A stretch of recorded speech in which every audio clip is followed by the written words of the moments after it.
pagkatao ko. Kasi ano eh, yung tipong, yung patience ko noon, medyo ano eh, kapag something na hindi ko talaga kaya, ano, parang hindi ko masyado talagang nabibigyan ng time or effort, basta-basta lang.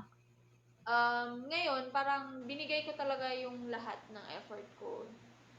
At kasi yun yung parang yun din yung nagbago sa sarili ko ngayon. Yung parang kung gusto ko talaga gawin yung isang bagay or gusto mo talagang gawin yung isang bagay, gagawa at gagawa ka ng paraan para magawa mo yun. Yes, Magawa at makuha mo yun. syempre. Yun yung parang nagbago sa akin this past few days and few weeks. At kapag may gusto ka talagang gawin, Take may ang gusto ka risk. gagawin at kahit ano pang mangyari, kumbaga kahit super super busy ka, super ano tawag diyan, super stress ka, hindi mo alam, pero gagawin mo pa rin yung challenge. Kahit kanina nga, parang ako din, parang nawawala na din ako ng chance. Kasi parang nawawalan din ako ng kumpiyansa. Pero pinatuloy ko pa rin. Yes. Wag mag-alala, supportahan kita. Thank you so much, user 4761322. Yan, thank you so much. Ayan, question. Cynical question. Kung mabigyan ka ng opportunity to help an advocacy, ay, ano yun? Sa tingin ko, kung ano man advocacy na gusto kong tulungan, is yung child support. Yung parang yung sa, about bata. Kasi marami po yung tawag dito, Ay, sorry, may manok. bata yung may problem sa family and I want to support them.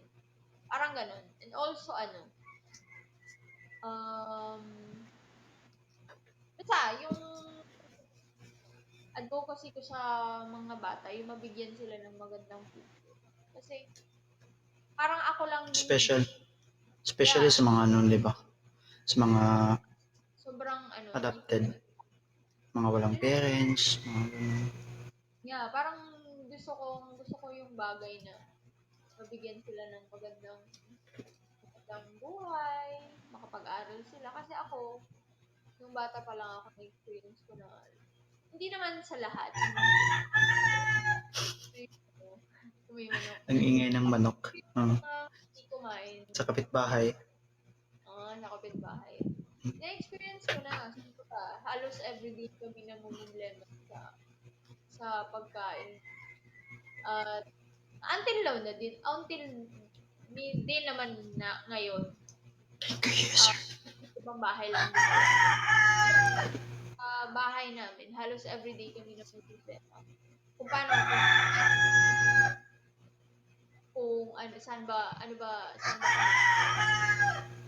wait, Ang ingay ng manok.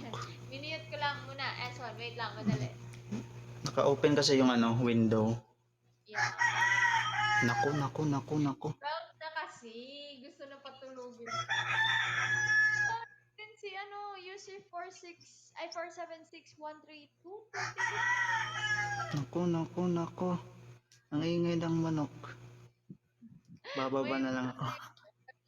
Nagjo-join din sa atin yung mga Na. Kasi ang daming manok kasi dito sa kapitbahay. Basta lang, maganda din talaga. Hello sa'yo, Oliver Begin.